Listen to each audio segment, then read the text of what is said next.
What's up, guys? We are back with another Bandai Tamashii Nations SH Figuarts review, taking a look at, I think this is my first comic book Figuarts review. We've got the Birds of Prey Harley Quinn. So of course, comic book isn't necessarily true because this is of course a movie figure, but it's still Harley Quinn, and I usually stick to Star Wars and Dragon Ball Z. But I'm really curious to take a look at this because I've sort of watched this particular line, the DC stuff, the Marvel stuff, from the outside in, wanting to take a look, so here we are. So she comes in a standard style, kind of small form factor box for the Figuarts line. You've got her there in the window, we've got a shot of Harley Quinn there on the front, some artwork on the side, and then the back of the box has a bunch of product shots showcasing the figure and all of her accessories in our normal Figuarts format. So let's do it. Let's pull her out and take a look. And here she is out of the package, our Birds of Prey movie Harley Quinn figure. So this is again a bit of a departure for me because I'm not really familiar with the DC Marvel side of Figuarts. I don't have any real experience with those, and I'm not really familiar with this version of Harley. I know where it's from, obviously, but I've never seen the movie. I mean, I saw Suicide Squad. I hated every minute of it, but that has no bearing on this figure because, I don't know, I mean, I think it's pretty widely accepted that Margot Robbie is a really fantastic Harley Quinn, and I think that this figure pretty accurately represents her. So there's some interesting stuff going on here. And before we get started, I do need to mention that this figure was provided for review by Bluefin. So I'm going to put some links down below to the Bluefin website and to the US PBandai site, because who knows, maybe we're going to get some PBandai DC stuff down the road as well. So keep an eye out on that. So let's start with Articulation. As usual, see what she can do. So we've got a head that is, of course, independently articulated from the neck. So you've got the kind of dual system here. So she can look up pretty good, and she can look down really good as well. The neck does, of course, help. You do have really, really good tilt. I mean, you can give her that crazy sideways tilt, full rotation. The pigtails are articulated, so they're little ball pegs, so they can move sort of in and out and then rotate. Arms go out at the shoulders. They do drop down as well, which actually helps quite a bit because the arms are kind of interesting. They go out, and then, of course, they rotate all the way around. There is no bicep swivel. There is a little bit of rotation at the elbow, not a great deal, though, just because of how the system works.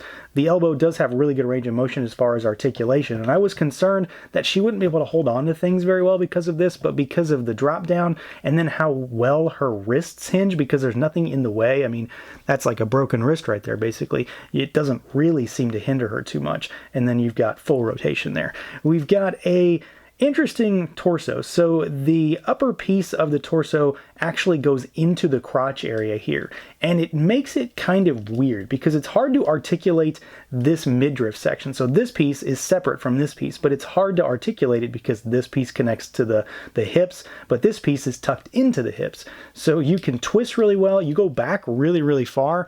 She goes forward really well, tilt side to side, but it's hard to kind of make the actual torso crunch without making the rest of the figure move. So you will have to play with that a little bit. Legs go out really far, like way far. They kick forward all the way. They kick backwards probably further than you ever need them to go. There isn't much in the way of a thigh cut here because this is like a wide joint. It's a double ball peg. It's a ball that goes up into the chest, and then you've got a little bit of twist. So some, but not a ton. And then you've got double jointed knees that go back pretty far. You've got your telltale ball hinge for the ankles. So we've got rocker, we've got a little bit of hinge forward and backwards, and then you've got rotation, but she does have slightly wide cuffs on the pants, so they don't twist all the way, but far enough. And then you've got your toe hinge as usual with the Figuarts stuff. So she does move pretty well outside of the fact that, of course, she does have some oddities as far as her articulation, but again, nothing that truly gets in the way. It was just something to kind of work around. Now, when it comes to aesthetics, this is an area where, well, maybe I'm not the most well-versed when it comes to this character, but I am familiar with this particular look just from promo materials, trailers, all that kind of stuff. So I know what this looks like, and honestly, I think they did a really solid job here. There's one thing that definitely sticks out to me, and it's the obscene level of shine on this gold. And that's not a negative. I really like it. She is incredibly, incredibly metallic, and she just sort of lights up underneath the right lighting conditions. So I've got her underneath some pretty heavy, bright white lights right now, and she just, you know, sparkles. So it's really nice. There is a great deal of texture to these pants and the overalls, really. It's not just flat. There is kind of like a checkered Harley Quinn pattern in there, so you can sort of see it pick up with the lights, and then you can feel it. It's actually all sculpted in. All the lines are sculpted. It's not just, the way the paint is working there. So it's kind of a textured and then a flat diamond pattern all the way through and through. She's got diamonds down here on her boots as well, and then the zipper is textured nicely, so you've got a good delineation from the gold to the silver for that, as well as the buckles on the straps.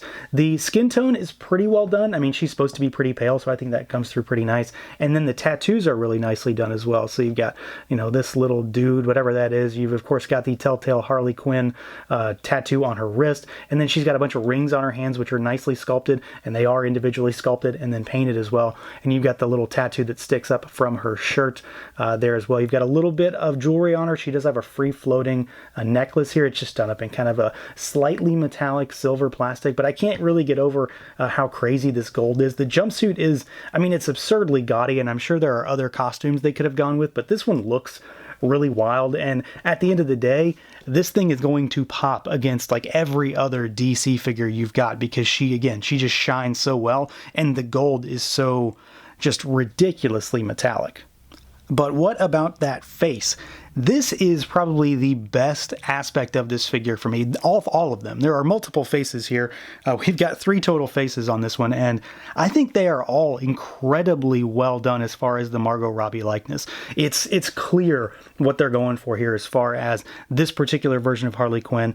The tattoos on her face, the eyes that's kind of got that crazy glossed over look, which works really well, and then the really, really bright red that clashes with her incredibly pale skin. The hair is really well done. Again, I've already talked about the actually independently articulated pigtails, so those look really good. They've got a little touch of paint on them as far as the different colors, so pink on one side and then kind of a light blue on the other. But I think the likeness is easily the crowning achievement of this figure. I really love how gold her outfit is, but if the likeness was off, it would really sour the entire figure, and if anything, it elevates this one, because it looks just like her to me. And all of the faces, which we will get to momentarily, they all represent the character and the actress just spot on.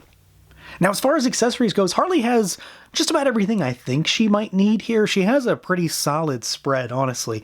And the big thing, a very different thing for figures in general, is that she has replacement feet. So you can pop her actual shoes off, her heels off, and then you've got roller skates to put on. And these are done up with really nice metallic paint, really good accents as far as the color combination. So it's a red and a blue mix, and they're inverted as far as colors go. And then you've got red and blue wheels to match. They don't spin or anything, so you're not going to be able to push her along your display or anything like that. But she does look really good, and they're very easy to put on, very easy to take off. They just pop off the pegs on the feet, and they're very stable as well. I've had no issues with her falling over or anything just because she happens to be on slightly odd feet. They are very, very stable. So she's got that going for her. And then she's got one weapon, so she's got her mallet. So of course this is a very classic Harley Quinn kind of thing. It's done up with like this little wood motif, so you can tell it's got like a wooden mallet with the Harley Quinn pattern, and then you've got a smiley face on both sides there. Pretty easy for her to hold it. She does have hands that are specifically meant for this, and it's nicely sized. It's not huge, but it's not small either. And then as far as the rest of the accessories, we do have our standard Figuarts fare with extra hands. So to start with, you've got a set of kind of cupped hands, but not gripping hands. You've got a set of actual gripping hands for the mallet. And then you've got a set of hands with her holding her lollipop, her sucker. So I really like those. They're very different, but you've got a set of each, so 2 hands for each style of hand. And then you've got 2 extra heads, not just faceplates. You've got extra heads, and then you pop out the pigtails and put those in. You didn't get extra pigtails with these.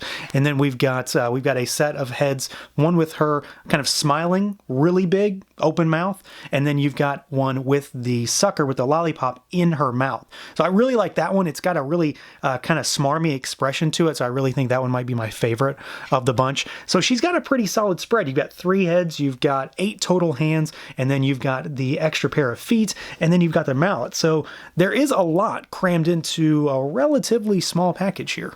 So if you're a DC, if you're a Harley Quinn collector, I'm really not so sure that there's reason to pass this one up. I am not, and I've said it a number of times, I am not a DC guy by any means.